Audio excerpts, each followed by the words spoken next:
What if I told you that somewhere in Southeast Asia, there is a country where over 7,000 islands whisper in different tongues, yet somehow speak as one? Close your eyes for a moment. Imagine standing on the edge of a white sand shore in Philippines.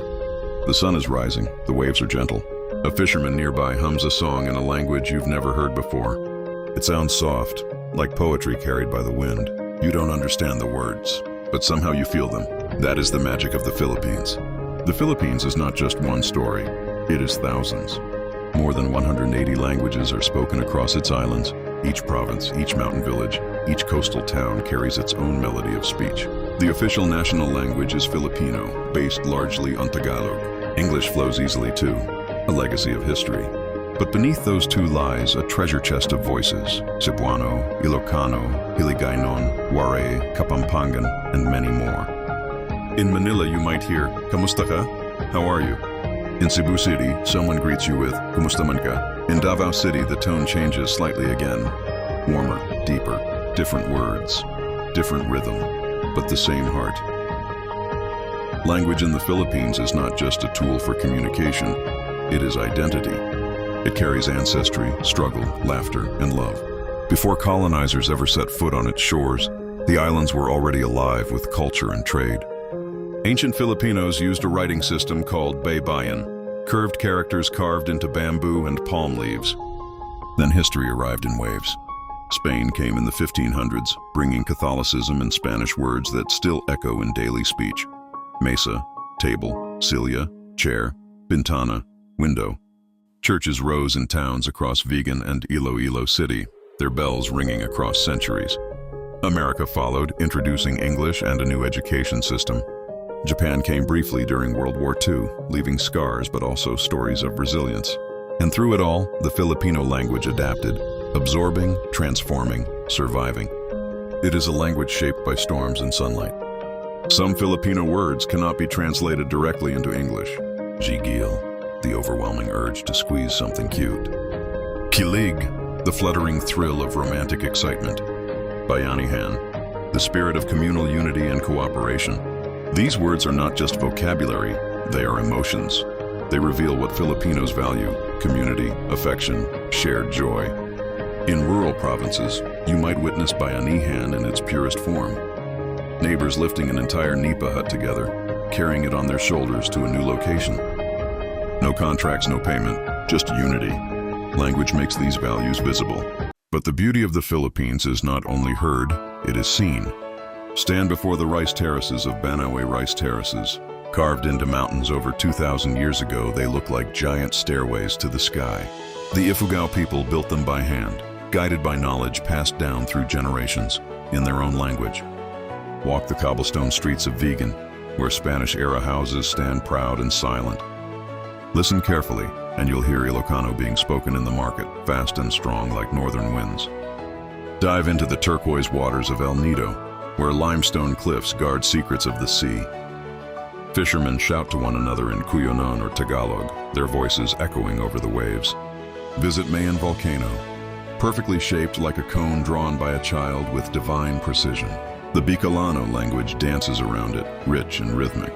Each landscape has its own sound. Each sound has its own soul. In a small home in the province, a mother sings a lullaby. Sa ugoy ng duyan. Her child doesn't understand grammar or history, but he understands comfort. Language begins not in classrooms, but in cradles. It begins in bedtime stories told by grandparents, in proverbs shared over dinner, in playful teasing between siblings. Many Filipinos grow up multilingual without even realizing it. A child might speak Cebuano at home, learn Filipino in school, and watch English movies at night. 3 languages, 1 identity. Beyond its shores, the Filipino language travels with its people. Millions of overseas Filipino workers, OFWs, live in countries across the world: nurses, seafarers, engineers, caregivers. In airports from Dubai to Toronto, you can hear Tagalog being spoken softly between 2 strangers who suddenly feel like family. Language becomes a lifeline, a reminder of home. A whispered, "Kaya mo yan, you can do it," during hard times. A late-night video call filled with mixed English and Filipino. "Anak, kumain ka na ba?" It is love crossing oceans. Even festivals speak the language of joy. During Sinulog in Cebu City, drums thunder through the streets as dancers chant, Pit Senor. The rhythm tells a story of faith and resilience. In Calibo, the Ati-Atihan festival bursts with color and ancestral pride. In Lucban, the Pahiyas festival decorates houses with rice wafers and harvest blessings. Even without understanding every word, you understand the emotion. Gratitude. Devotion celebration. Filipinos are known for their warmth. Strangers call you Kuya, older brother, or Ate, older sister. Jeepney drivers joke with passengers. Market vendors add a little extra fruit, pangdagdag. The Filipino smile is not scripted. It is instinct. Even in hardship, typhoons, earthquakes, economic struggles, laughter finds a way. Humor becomes survival. And language carries that humor beautifully, filled with playful exaggerations and dramatic storytelling. Today, young Filipinos blend languages in a style called Taglish, a mix of Tagalog and English. Let's go na. Ang cute mo, grabe. Some worry it dilutes tradition.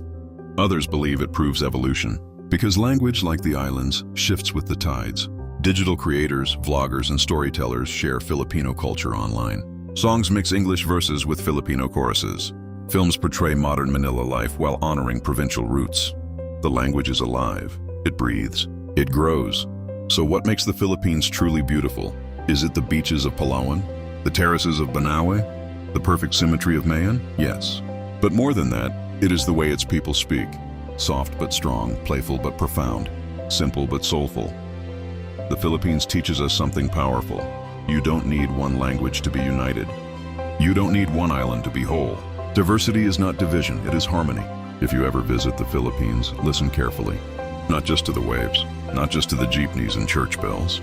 Listen to the conversations in markets, the laughter of children switching languages mid-sentence, the grandmother telling stories in a dialect older than memory. Because in the Philippines, language is not just spoken, it is lived.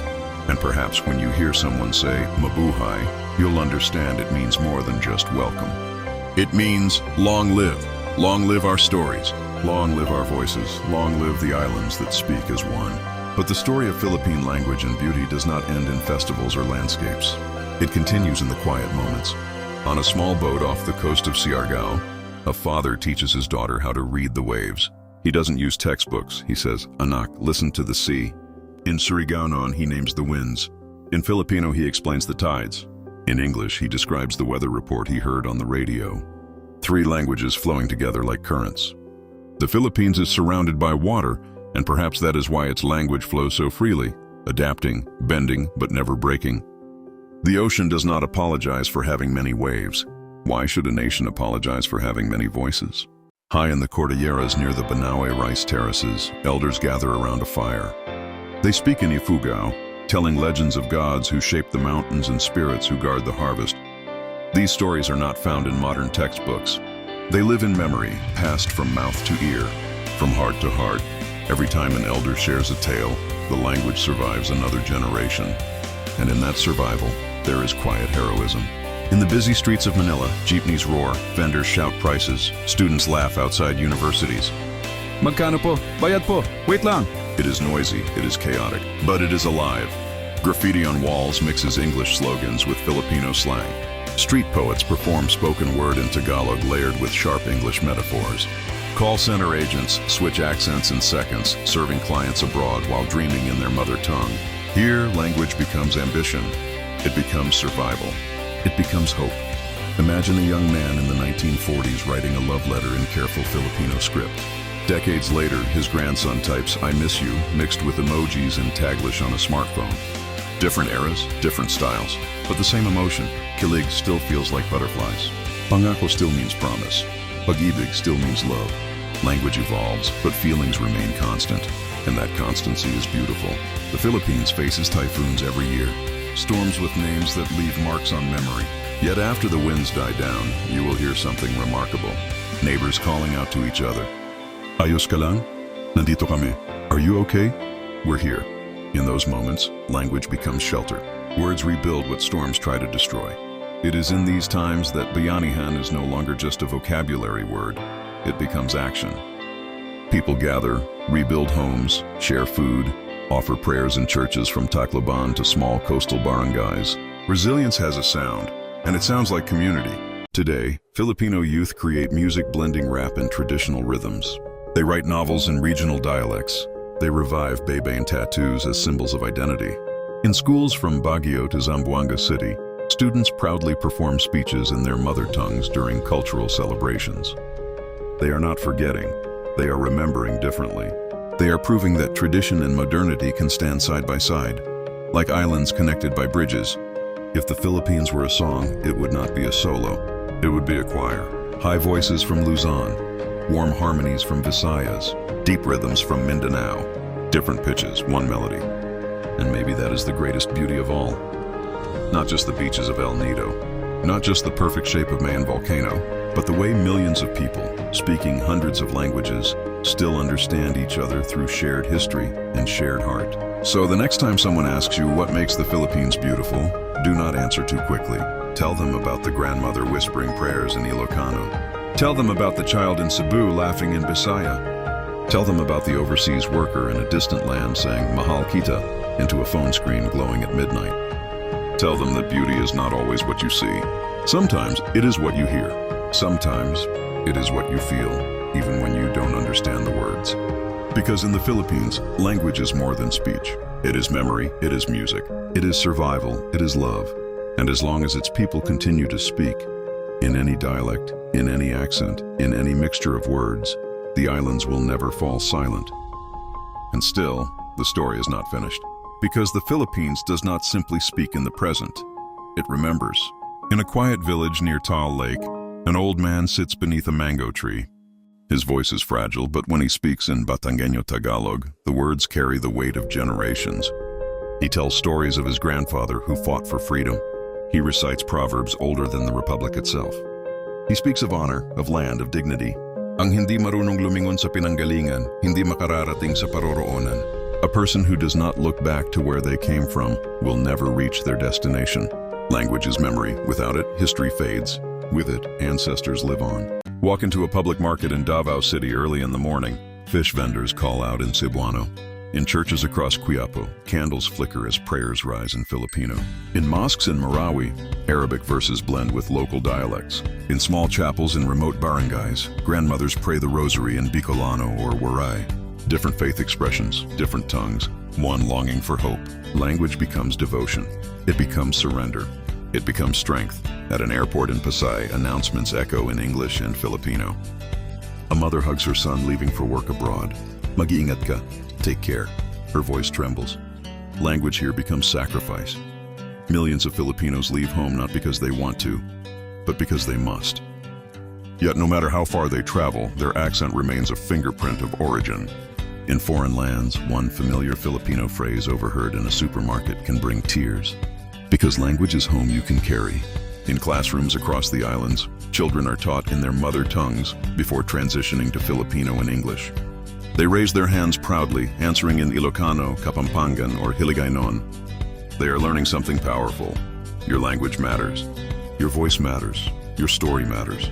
When a child is allowed to speak in the language of their heart, confidence blooms. And with confidence comes identity. Scroll through social media and you will see it. Young creators mixing humor and wisdom in Taglish, poets performing spoken word in pure Filipino, regional vloggers proudly speaking their dialects without subtitles. The world is listening now. What was once considered provincial is now celebrated as authentic. Filipino languages are no longer just surviving. They are shining. A Muslim trader bargains in Tausug. A young student answers her phone in fluent English. An elderly woman mutters prayers in Maranao. It sounds chaotic. But if you listen closely, it is harmony. The Philippines is not a country trying to sound the same. It is a country brave enough to sound different. In churches across Quiapo, candles flicker as prayers rise in Filipino. In mosques in Marawi, Arabic verses blend with local dialects. In small chapels in remote barangays, grandmothers pray the rosary in Bicolano or Waray. Different faith expressions, different tongues, one longing for hope. Language becomes devotion. It becomes surrender. It becomes strength. At an airport in Pasay, announcements echo in English and Filipino. A mother hugs her son leaving for work abroad. Mag-iingat ka. Take care. Her voice trembles. Language here becomes sacrifice. Millions of Filipinos leave home not because they want to, but because they must. Yet no matter how far they travel, their accent remains a fingerprint of origin. In foreign lands, one familiar Filipino phrase overheard in a supermarket can bring tears. Because language is home you can carry. In classrooms across the islands, children are taught in their mother tongues before transitioning to Filipino and English. They raise their hands proudly, answering in Ilocano, Kapampangan, or Hiligaynon. They are learning something powerful. Your language matters. Your voice matters. Your story matters. When a child is allowed to speak in the language of their heart, confidence blooms. And with confidence comes identity. Scroll through social media and you will see it. Young creators mixing humor and wisdom in Taglish, poets performing spoken word in pure Filipino, regional vloggers proudly speaking their dialects without subtitles. The world is listening now. What was once considered provincial is now celebrated as authentic. Filipino languages are no longer just surviving, they are shining. But perhaps the most beautiful language in the Philippines is silence shared between people who understand each other deeply. Two friends sitting by the shore of Boracay at sunset. No words needed, just presence, just shared history. Because sometimes the beauty of language is knowing you don't always need it. If you place your ear gently against the chest of the Philippines, what would you hear? Not just waves, not just traffic, not just festival drums. You would hear Mabuhay, Salamat, Mahal kita, Kaya natin ito, live. Thank you, I love you. We can do this, simple words. But they built a nation. The Philippines is beautiful not because it tries to impress the world. It is beautiful because it refuses to lose itself. In every dialect spoken, in every accent carried abroad, in every grandmother's lullaby, in every child's first word, the islands continue to speak.